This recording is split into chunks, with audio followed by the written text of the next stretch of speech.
This is Unsiloed, brought to you by Alumni FM, connecting people through stories. Welcome to Unsiloed. This is Greg LeBlanc, and I'm here with Ronnie de Sousa, who is an emeritus professor of philosophy at the University of Toronto, also the author of a number of books. I think the most recent published one is this little short introduction called Love. Another book called Why Think? Evolution and the Rational Mind. Also, this one goes back a ways, The Rationality of Emotion. And your next book, which is going to come out soon, is called Why It's Okay to Be Amoral. Welcome, Ronnie. Thank you. It's very nice to be here.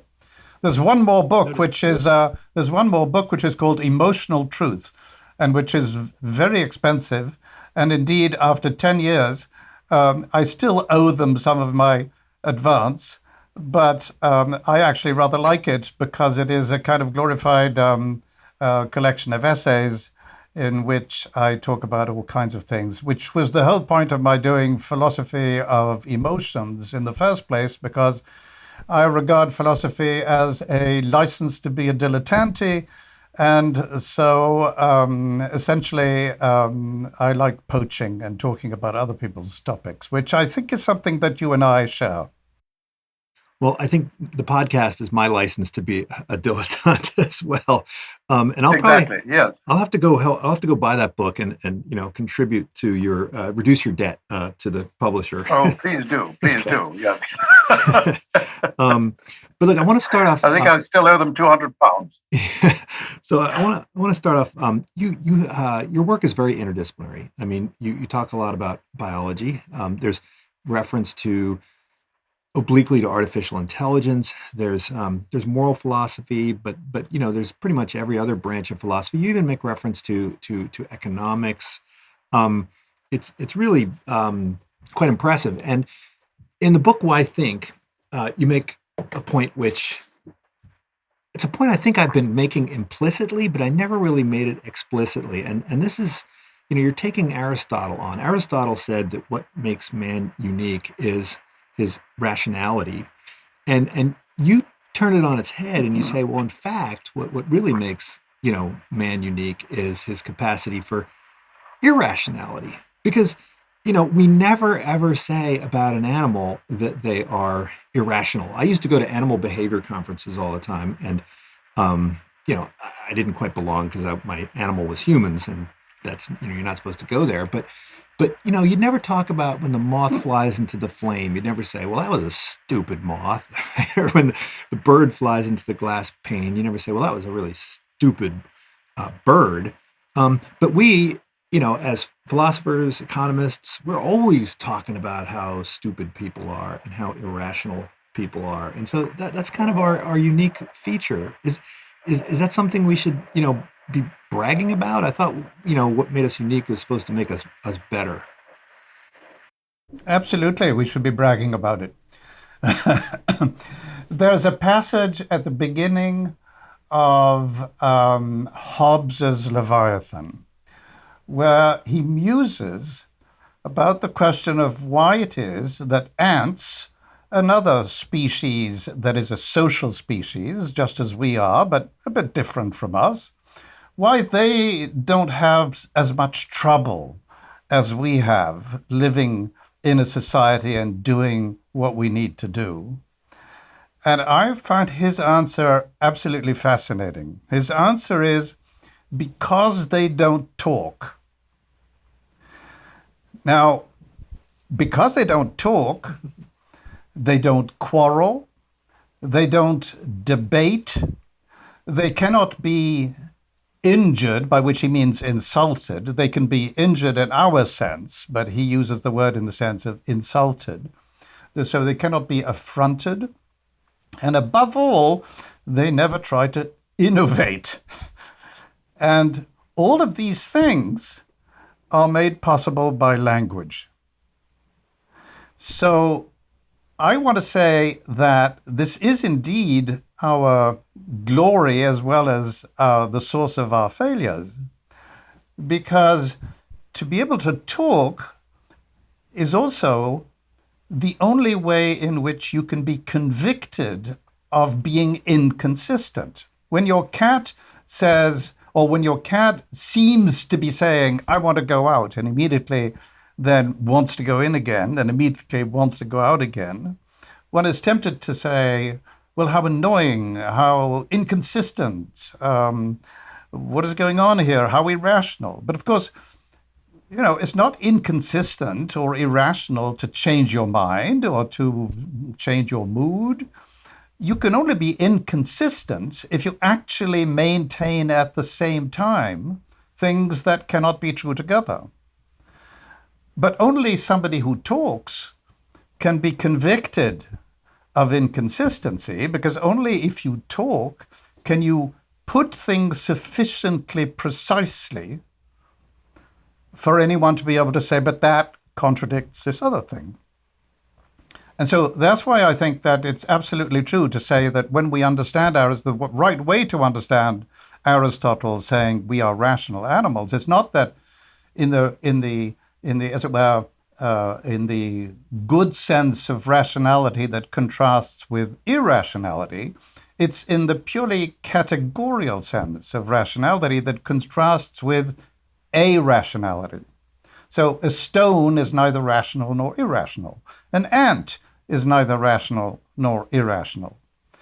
And I believe that this is the core, and this is actually one of the things I'm most interested in, and it covers a great many of the things that I've tried to think about. It's the way in which language changes everything. The way in which even our emotions, the nature of our relationships, all of these things are dominated, profoundly modified by what we've learned to say about them and what other people say about them. And so I think that that's an enormously important point about rationality that does often escape people, because they tend to think that the only options are, well, you're either rational or irrational.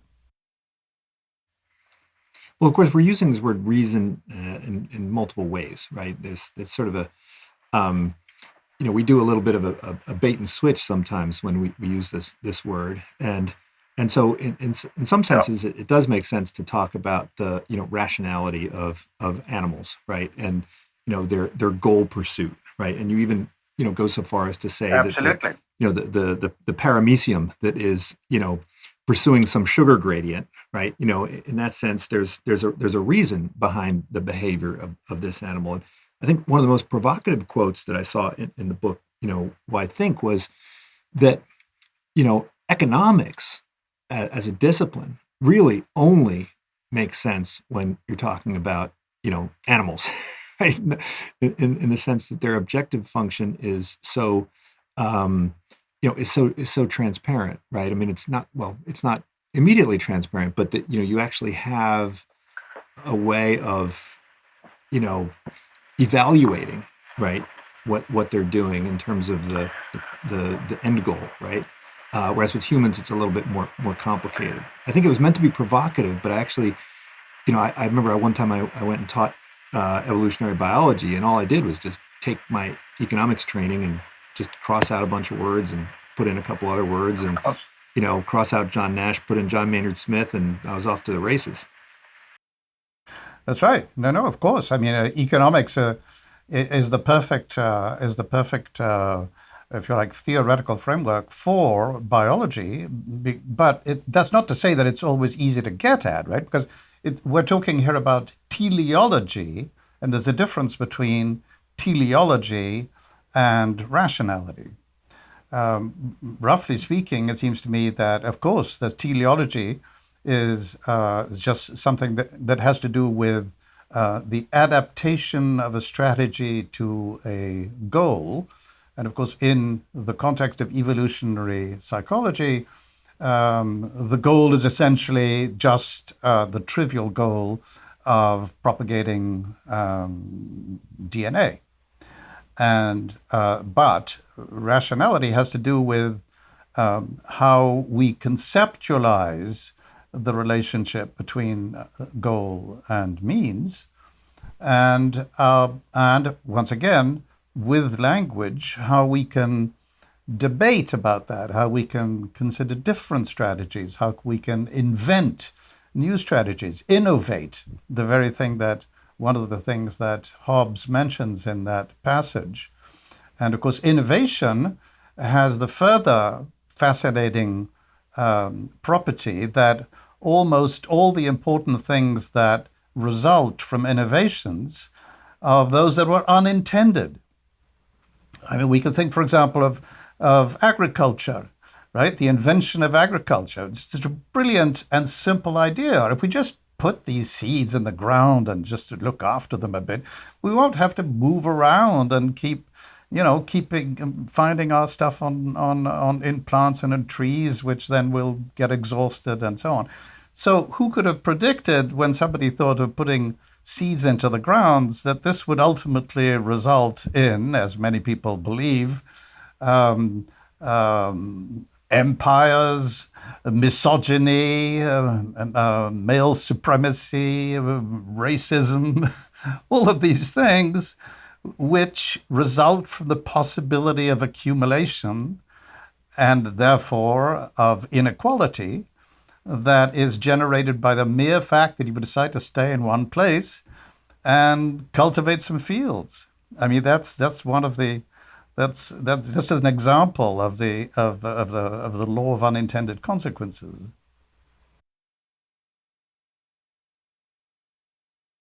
Good. I mean, I think you're making the case though that kind of evolution at the human level is in some ways different, right? And than evolution. I mean, there are cultural evolutionists who would argue that pretty much everything that happens in culture is Darwinian in the sense that you have these random mutations and the mutations survive. But I think you're making the case that no, the transition that led to language enabled kind of a different type of evolution. And I think the metaphor that you use, by the way, thank you so much for that German word, the fake peak word. That what was the word? False. Falschspitzfindigkeit. Falschspitzfindigkeit. I'm going to use that. This is due to the logician Prior, who I forget his first name, but he was sort of the first half of the 20th century. He wrote this beautiful article that was a parody or a way of criticizing the purely notational view of logic that some people had put forward. A lot of people at the beginning of the 20th century, the logical positivists said, oh, look, logic is just a bunch of rules which are completely arbitrary, and you just invent some rules about when you're allowed to write down P, when you're allowed to write down Q, when you're allowed to write down therefore, etc. So he proposed a new connective which would have both the virtues of and the virtues of or. So the rule for or is if you have P or Q, that means that you could have P or you could have Q or you could have both. But if you have Q and P, then you got to have both and not just one. So he said, well, why don't we just have Tonk, which will play by the following rule, two rules. One is if you have P Tonk Q, you can always derive P and you can always derive Q. And the other is if you just have P, you can always derive P Tonk Q. And this way, from any proposition, you could get to any other proposition. Thus, he says, dismissing the fear of Falschspitzfindigkeit forever. That's where it comes from. But I think the idea that the way you were incorporating that into your argument was that, biological evolution is necessarily going to take you to these kind of local maximums, these local maxima. But that yes, humans yes, have yes, this capacity to engage in they can use their consciousness to see where those other peaks are, and then intentionally take themselves right beyond that local maximum in ways that Darwinian evolution does not make possible, right? I mean, I think that was the point. Yeah, you got to leap. Oh, you got to leap over the fitness valleys, right? So if you're going on a track like this, there's this fitness landscape, and you might be at the local maximum, but there's no way of getting to that higher peak unless you first go down. And of course, that's the important one of the important crucial roles of chance in evolution is that just mere drift is what is going to carry you through some of these fitness valleys. You might be less fit, but once you're down there, you might have access to another one. Mm-hmm. That's true. So another point I think you were making, you were talking about computation, and we think of computation as something that humans do, right? We have the ability to do math and so forth. But I think you're arguing that computation can be a process that is not conscious, right? Computation happens all around us. It happens all around us in nature, and inside us, right? I mean, right. For example, I think fundamentally we're all Bayesians. And fundamentally, animals are Bayesians. And there's a fascinating experiment by a couple of people, whose name, unfortunately, I can't recall, but I could find it, who show that when, for example, you're trying to return a ball with a racket, let's say you're playing tennis or squash or something, right? The Bayesian situation is that you have a certain prior expectation as to where that ball will be, and then you adjust that prior expectation on the basis of the information provided by your senses at this very moment. So the fascinating experiment is that what they did was they adjusted the lighting conditions in such a way as to be able to compare how the brain does this, performs this, in other words, exactly what algorithm it follows when there's excellent lighting conditions, and how it changes when the lighting conditions are very poor. And what they found was just exactly what the Bayesian formula would suggest. When the light gets poorer, you should weight the prior more than the information coming in. But when the light is excellent, then you should raise the weight of the information that is input at this very moment.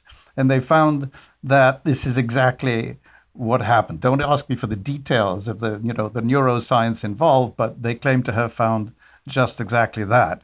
So, of course, that involves computation. For that matter, every time you see a color, it involves computation of the extent to which one type of cone is being stimulated by that particular wavelength, and how much the other, say, second cone is stimulated. And then it takes that computation, and my understanding is it then compares it to it then calculates the ratio of that to the third cone. Since most of us have just three cones, we are we're trichromats, not tetrachromats, except for a few women whose sons are usually colorblind. An amusing tidbit. So computation, of course, we all engage in it. And in many ways, our emotions are sort of responses to the environment that are based in part on our interpretation of the environment, right? And we're making calculations and computations about the world to try and figure out how we should understand and respond to the world. And, you wrote this book on the rationality of emotions. And I think a lot of people seem to think of rationality and emotions as, opposites, right? As substitutes. And even in the tradition of kind of judgment and decision-making, right? The kind of behavioral economics, right? We tend to contrast our system one, system two, our rational and our irrational sides. And of course, you're kind of trying to explode that dichotomy.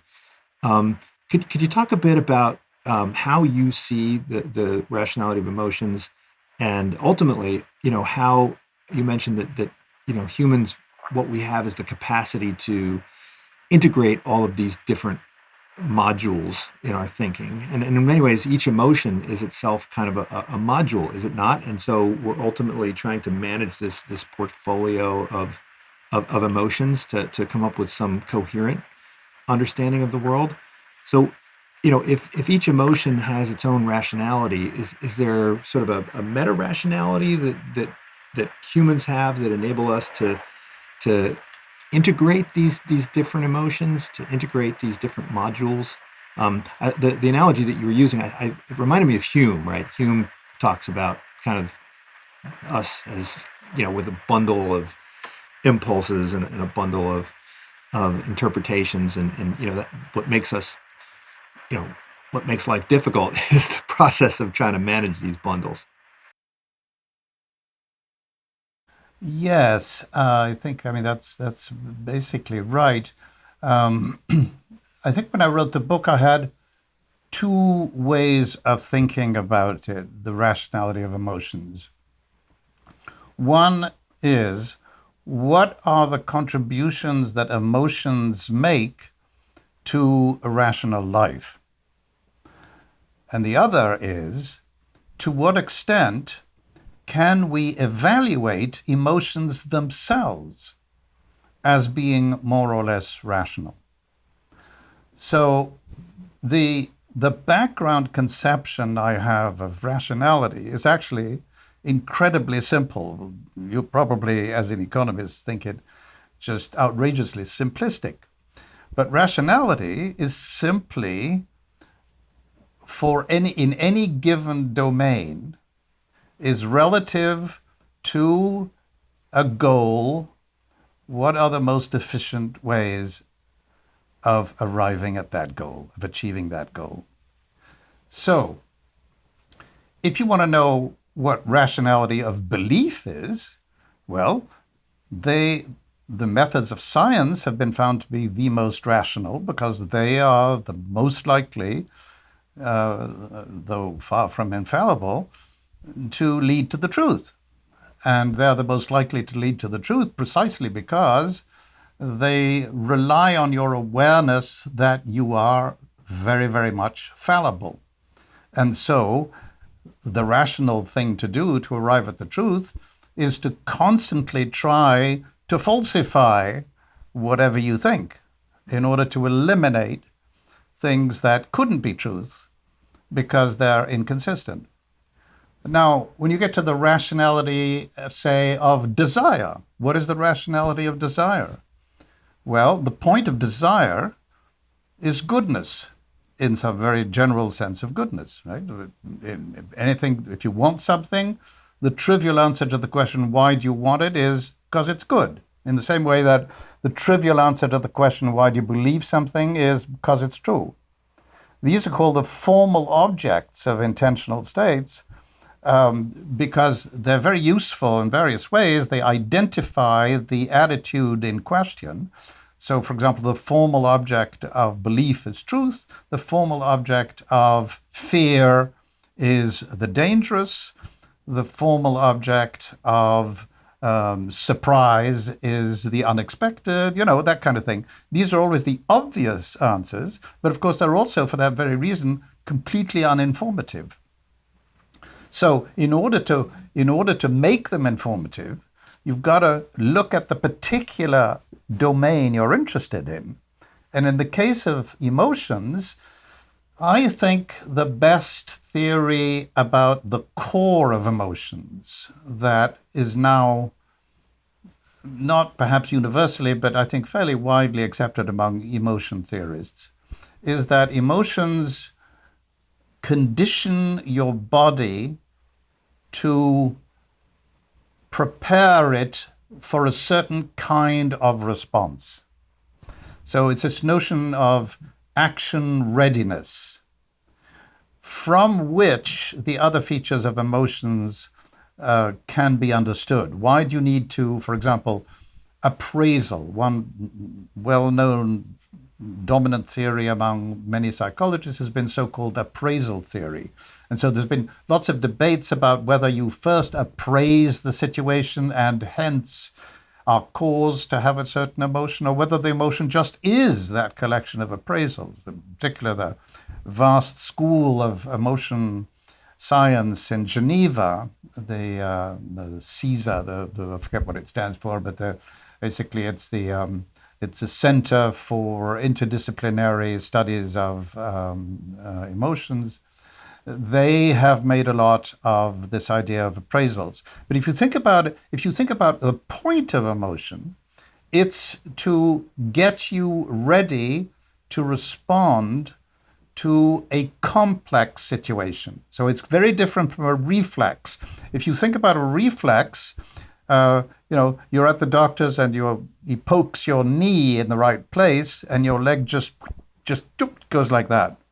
Well, it's not something, you don't have any goal in doing it. It is just a cause and effect.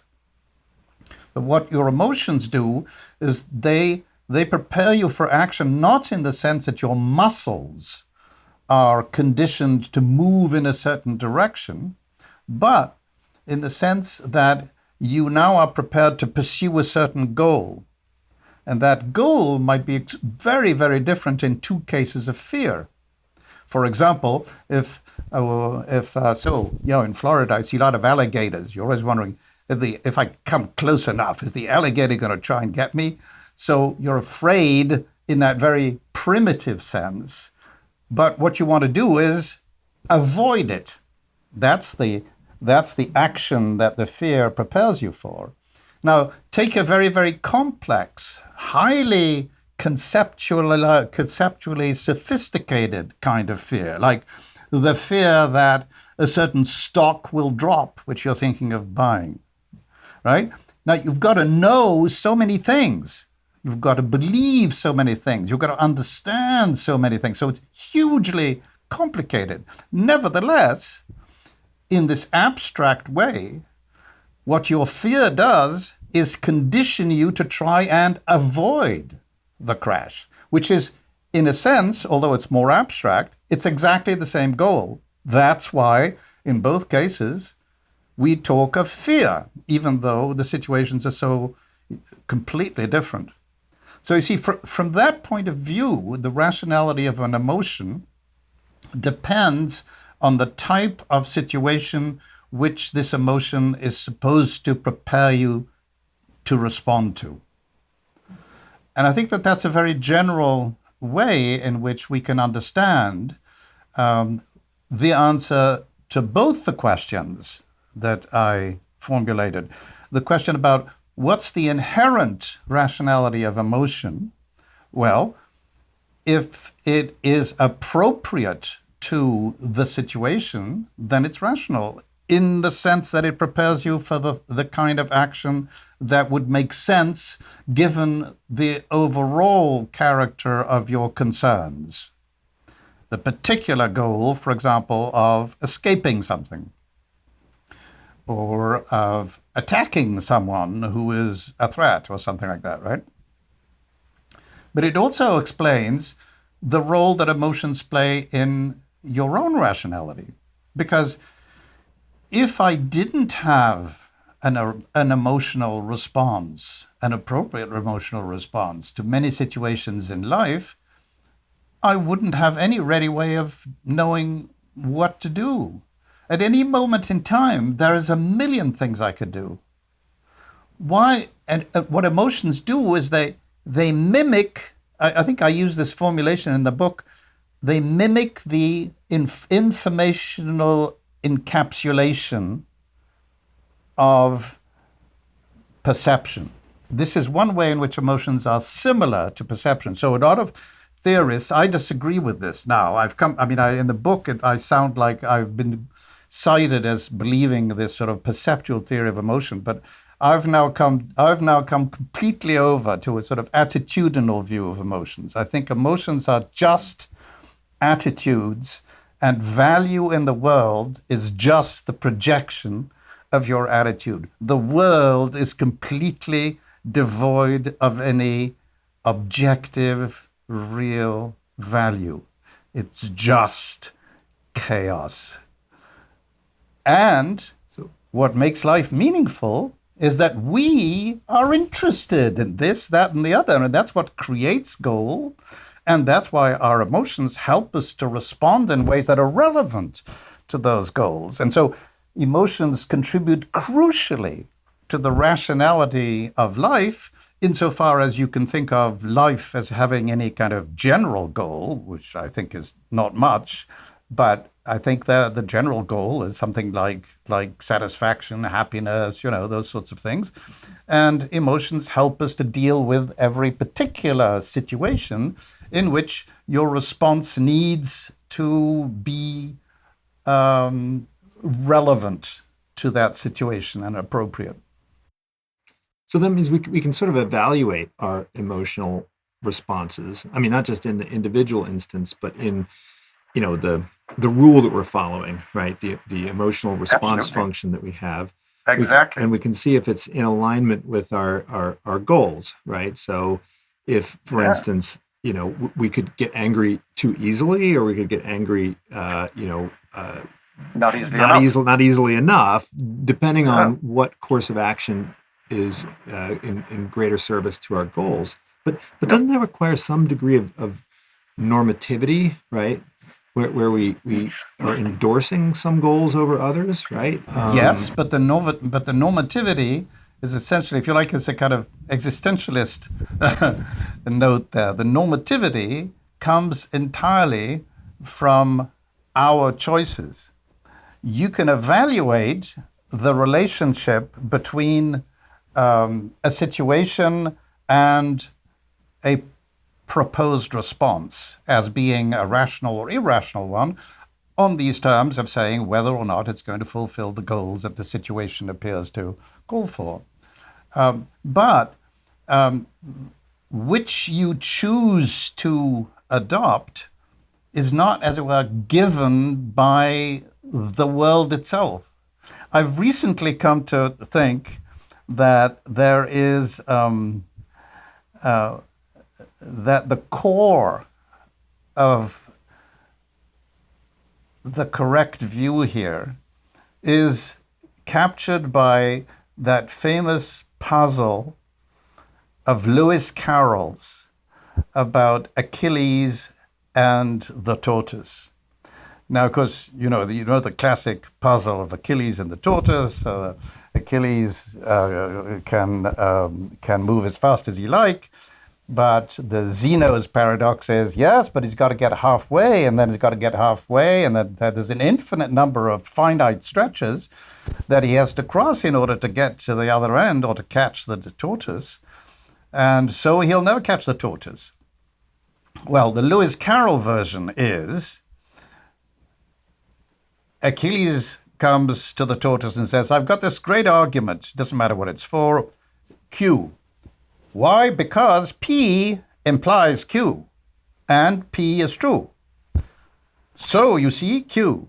And the tortoise says, well, I agree that P implies Q, and I agree that P is true, but why should I agree that Q is true? And Achilles makes this great mistake. He says, well, don't you see, if P implies Q and P, then Q, and P implies Q and P, then Q. And Toto says, is that what you need? Okay, well, if that's needed, let's write it down. And of course, you see, that's where he makes the mistake, because once you write this down, he can say, oh yeah, well, I see that's true, and I see the others are true, but why should I accept Q? And so the only thing you could do then is to make an even longer premise that say, if the first premise and the second premise and the third premise, then Q, and then you're off forever. Now, the point, I think, the deep point of this is that, contrary to what you might think, the decision to believe something is always over and above, it's always something separate from the correctness of its premises and the validity of the argument. Because, and this is actually an argument that is made by somebody at NYU called Sharon Street, who first used it in a very famous argument debunking morality on the basis of evolutionary theory. The argument being basically that, look, we got our moral ideas from evolution, but why would you think that evolution would, as it were, promote the right morality? There's no reason to think that. And that's perfectly true. And then she extended it to the epistemic case, which is more tricky. And with the epistemic case, I think it just shows how profound this is, that ultimately, yes, you can see that P implies Q and P is true. And you could see also that the sentence, if P then Q and P therefore then Q, is also true. But when you draw the conclusion, you actually, that's something you're doing. That's not about truth. It's about what you're doing. And I think that when you evaluate something, when you decide that something is a reason for such and such, right, that's separate from simply seeing that, if I cook this, it'll be edible. Okay, if I cook this, it'll be edible. Yeah, I accept that. But so what? Well, you want something edible, don't you? Yes, that's true. But there's at some point which I say, okay, yeah, I see that that's a reason for doing it, and that's always a separate step. So this is my most recent and radical idea. So, but people are looking for reasons that, they seek out, right, morality as a guide, right, loosely construed. So if we go back to the emotion example, right, suppose, someone cuts me off in traffic, right, I can either go out and shoot them, or I can, take a deep breath If you're in Florida. and move and move on, right? So, if my goals are status oriented, then I'm more likely to go and shoot the person. If my goals are more, mental tranquility, then I'll let them slide. But morality is going to play some role in that. So if I truly believe in, turn the other cheek as a normative principle, then, I'm going to go in one way. And if I believe that, in retribution, and that, eye for an eye, and someone, who cuts you off deserves to be cut off, I'm going to behave in a very different way. So if we were to just say that those ways of thinking are basically nonsense, then how do we decide which of these objectives to, prioritize? I didn't say that these ways of thinking were nonsense. I think what you just said was a statement of certain perfectly correct psychological facts. They're facts about motivation. But those facts about motivation are not sufficient to tell me what to do. Even something that motivates me isn't necessarily something that I then accept as a reason to do it. I may be motivated to think, I may be motivated to do things which, on due consideration, I actually think are not a good reason. I think, you might have this moment of road rage and at the very same time or a second later realize that this is an idiotic kind of reason for attacking someone, or let alone shooting them.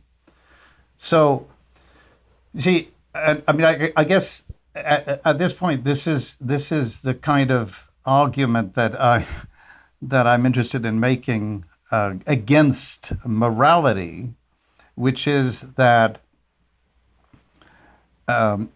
it doesn't actually give you any additional reasons for what you want to do, for what to do.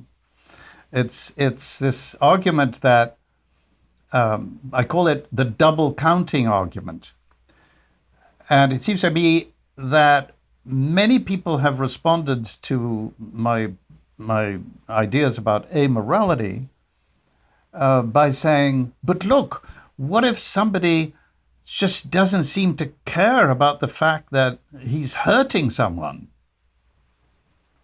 Well, my response is, if he doesn't care about the fact that he's hurting someone, do you really think that saying to them, oh, but it's immoral to hurt people, is going to make him think, oh my goodness, I hadn't thought of that. Oh, then of course, then I won't do it. That's completely ridiculous, right? Nobody is going to act on the basis of morality if they don't care about the things that are designated as immoral in the first place because they're bad. And indeed, lots of people do things because they think, insofar as people are moved by the thought that this is the thing I morally should do, they're just as likely to kill their daughters for having been raped as they are to refrain from killing someone or hurting someone because it's immoral. In both cases, they think, oh, that's the right thing to do. So never mind any other reason. That's the right thing to do. That's not a good reason. That's not a reason at all. So, that's why you can't really escape this idea that every time you endorse a reason, this is something that actually no objective moral truth, no objective deontological command exists to dictate this. It was different if you believed in religion.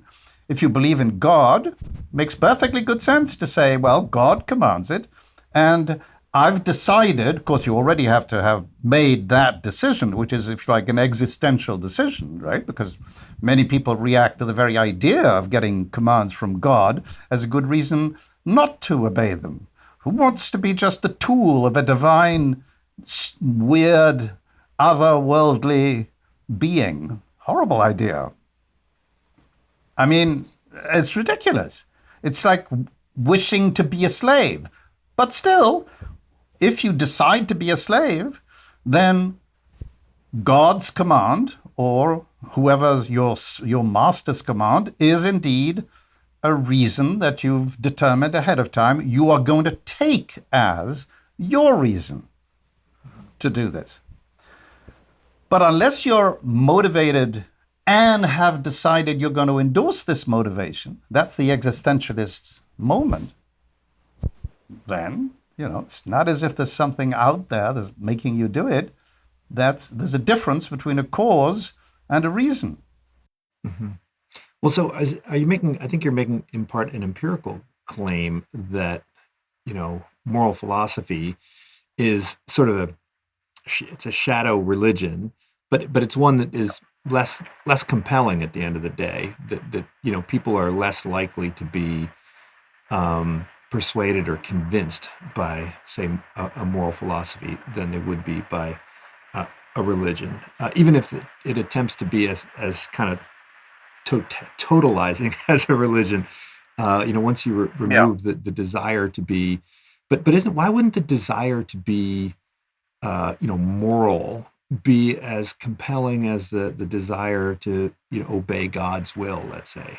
Well, it could be, but the problem with the desire to be moral is that you don't know. That's like deciding that from now on you're only going to believe the truth, right? Unfortunately, or like the pursuit of happiness, right? I mean, you are constitutionally required to spend your time pursuing happiness. As an American, luckily, I'm not, since I'm not an American, but pursuing happiness is completely absurd because it is literally impossible to pursue happiness. There's absolutely nothing that, if your goal is to pursue happiness, there is nothing that goal requires you to do. almost anything could be something that actually turns out to be conducive to happiness. And many of the things that people think are of that kind are actually notoriously incapable of providing you with happiness. Buying more things, having a bigger house, the things that people spend a lot of time and effort trying to do on the pretext that they're pursuing happiness. They're always pursuing something other than happiness, which they are, usually wrongly, persuaded will somehow produce happiness. It doesn't make any sense. And so, similarly, if you say, I want to pursue the truth, well, there's nothing specific that involves your doing. But if you want to, if it's a general goal that makes sense, it just means that it's a way of describing the fact that when you want to know something, you're going to look at the evidence and you're going to attend to consistency, etc. Then you can describe what you're doing is trying to figure out what's true. But if you simply set the goal, I'm going to believe what's true, desire what's good, and pursue happiness, that gives you no guidance whatsoever. It's completely trivial. And I think morality is the same thing. And it's. What do you think moral philosophers are doing? I mean, are they trying to provide some, instruction toolkit for actually, living according to a utilitarian ideal? I mean, Peter Singer has, even on his website, he has you can go in and punch in your income. It tells you how much money you should be giving away, right? I mean, what are they? I mean, are they just trying to get you to accept the end goal, right? Whether it be deontological or utilitarian, and then provide you with a set of instructions? Are they misguided, or do you think that they? I mean, because people do seem to pay attention to them, and I know, but look, you've just said two completely different things. One, which I think is completely legitimate, is what people like Peter Singer do, is to say, if you want to contribute to the relief of unhappiness in other people, then here are some reasonable ways in which you could do it without, on the one hand, giving up absolutely everything you have and you yourself living in the street and becoming a beggar, which is sort of, a certain kind of traditional Buddhist or Catholic way of deciding that you're going to be good. But the other thing is it concerns the goal, right? Because you mentioned the two things I said you mentioned, which were totally different, was essentially, are you persuading them of the goal or are you advising them about the means? And I think that it's persuading people about the goal that is much more tricky, because the way in which different moral philosophers approach this posits incredibly abstract and totally implausible and incompatible goals. Notably, for example, the three main moral foundationalisms. Utilitarianism, look for the greatest possible happiness of the greatest possible number. Kantianism, which tells you that just by virtue of being an agent, you have proved that you are a being that is rational in the specific sense that you will universalize your every reason. And therefore, you will do only what you think that anyone ever, anywhere should always be doing. Or the third, and the least implausible, because I think the first two are completely absurd, because they're completely impossible to derive anything sensible from any of them, other than maybe, I mean, you could exclude a few things like giving everybody guns. That you're right. Just, I mean, if you wanted to be moral, you could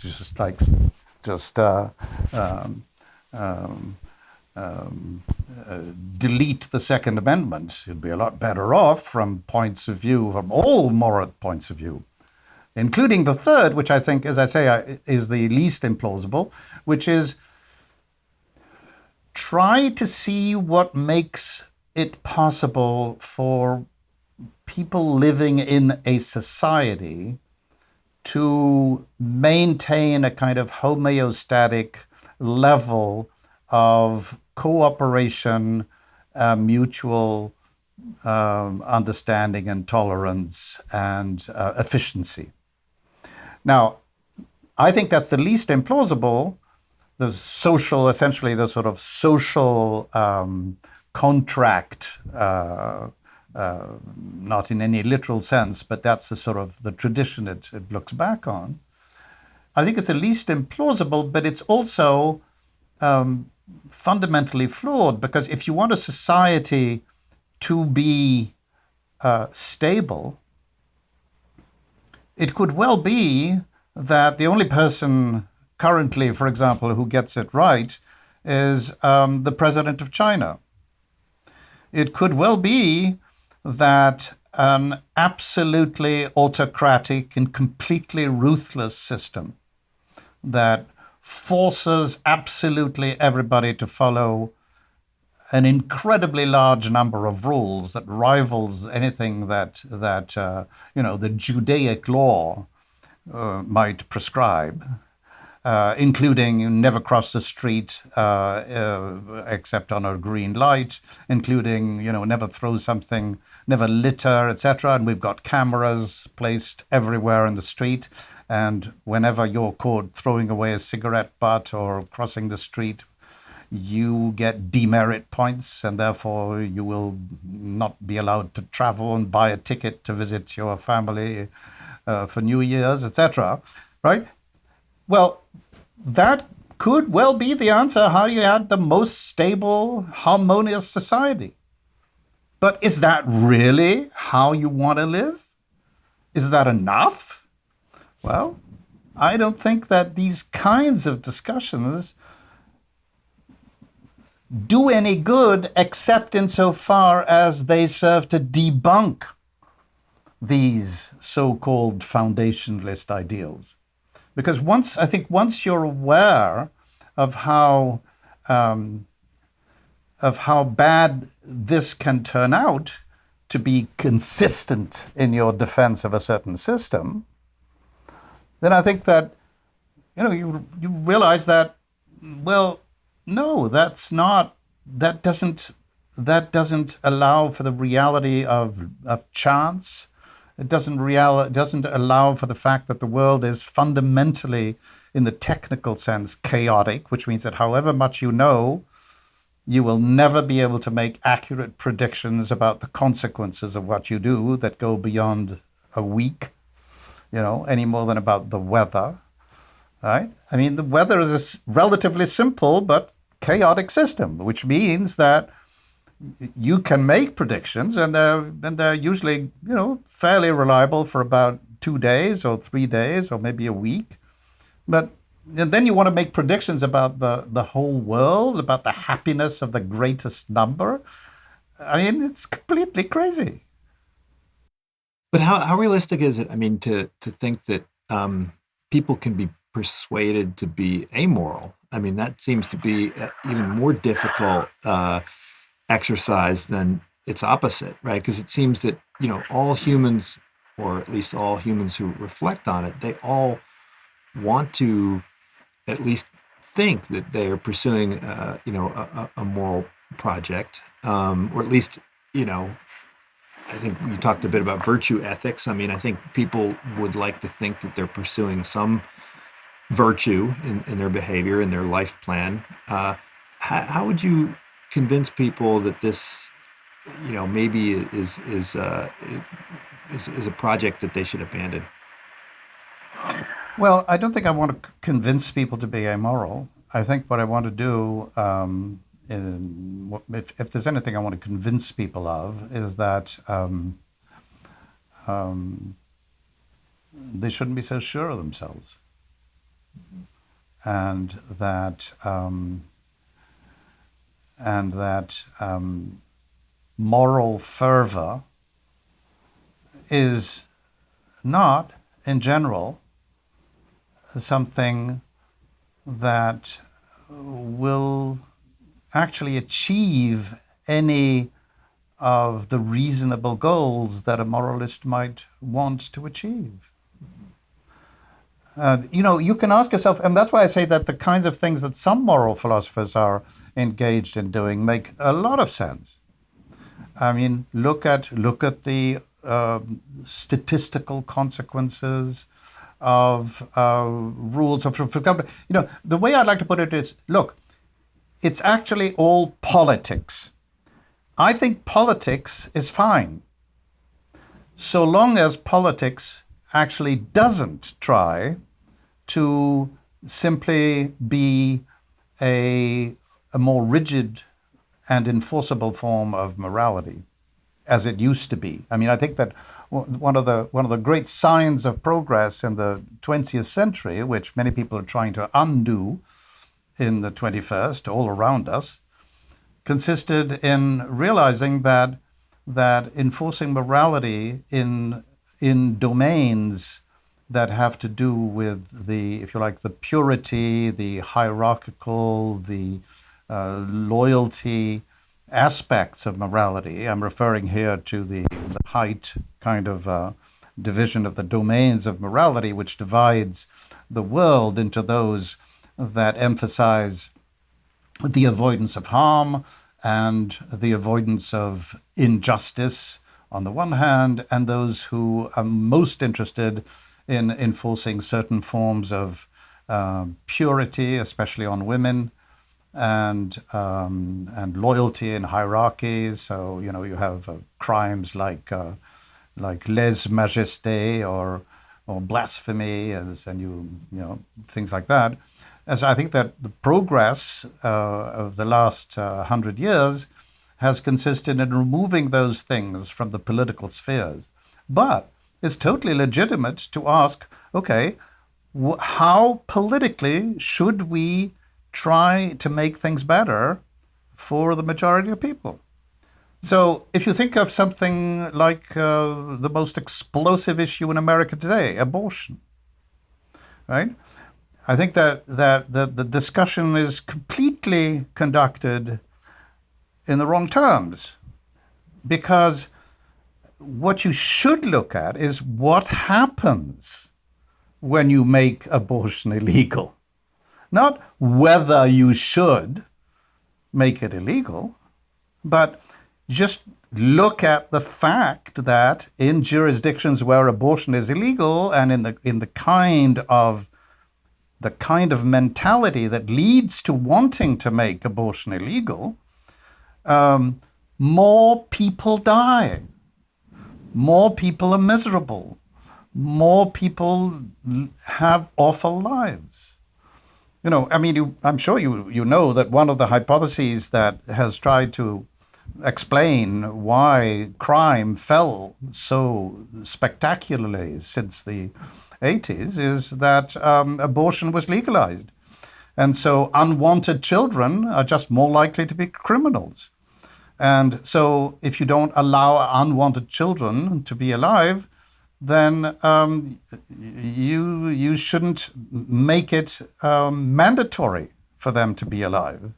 You should take care to have as much and as easy access to contraception, as much sex education in early school as possible. We should do all the very things that anti-abortionists are also against, right? So to point out the incoherence of such policies and to try and make that incoherence drive policy politically, I think that that's great. And I think that moral philosophers can and have written to analyze and to make clear how all of these issues relate. If we could just get the politicians to pay attention, then that would be very useful. But I don't think that the program of first trying to decide what is the fundamental rule of morality that everything should derive from, whether it's any one of those three, of utilitarianism or rational Kantianism or some sort of social contract, I don't think that is going to do much good. But I don't want to persuade people to be amoral. I want people to just pay attention to the better reasons that they might have for doing specific things. So people should be more comfortable with the idea of convention, right? I mean, many of the rules that we decide to organize our lives around are not should not be suffused with so much moral meaning, but rather, exist in order to create an environment that allows for the pursuit of different goals. That it's not as absolute as we all want it to be. I mean, certainly the abortion debate, you mentioned is. I don't think anybody on either side of the dispute would say, hey, let's pick a rule that is a convention that is balancing different interests, even though this is or different beliefs or different preferences. I don't think that anybody would even if that's ultimately what we're doing. I don't think anybody would want to look at it that way. And you're saying that people should start looking at it that way. Well, I'm not sure that nobody thinks that way. I mean, it seems to me that the easy way to think about abortion from that point of view would be to say, let's try and minimize, for example, teenage pregnancies. And there's obvious ways of doing that. I mean, it's, if you look at countries where there is sex education and where there is a very low level of teenage pregnancies, there are all countries that are that allow abortion and encourage sex education and all the very, very same things that the right in America fights hard against.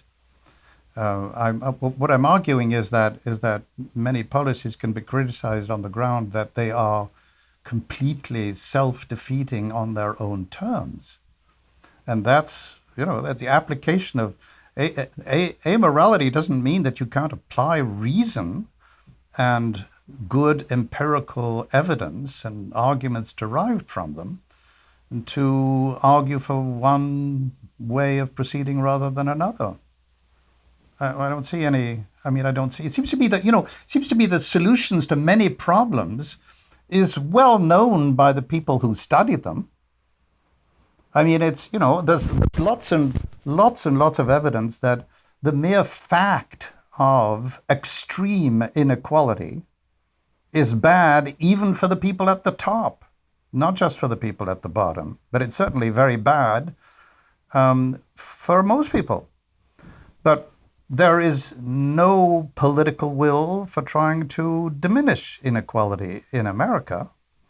And in countries where the inequality is lower, you see much, much less of the kinds of problems that everybody worries about.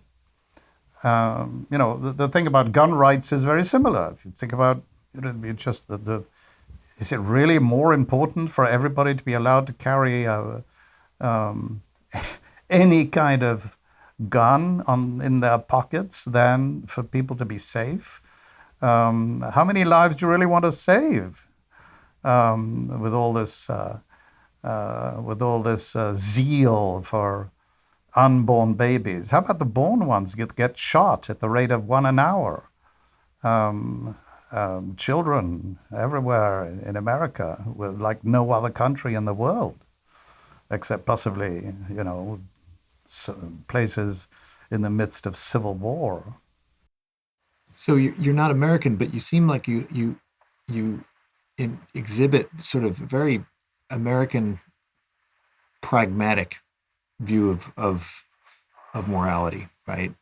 You seem to be very much in the tradition of pragmatism. I absolutely agree. I think philosophically, as well as politically, I would certainly describe myself as a pragmatist. Mm-hmm. I mean, what else is there, really? Then, look at the facts, look at what you want, and see how you could best get things that are desirable by attending to the facts. I mean, if that's pragmatism, how can anybody not be a pragmatist? So let me just end by asking you, right? You titled this book "Why Think," right?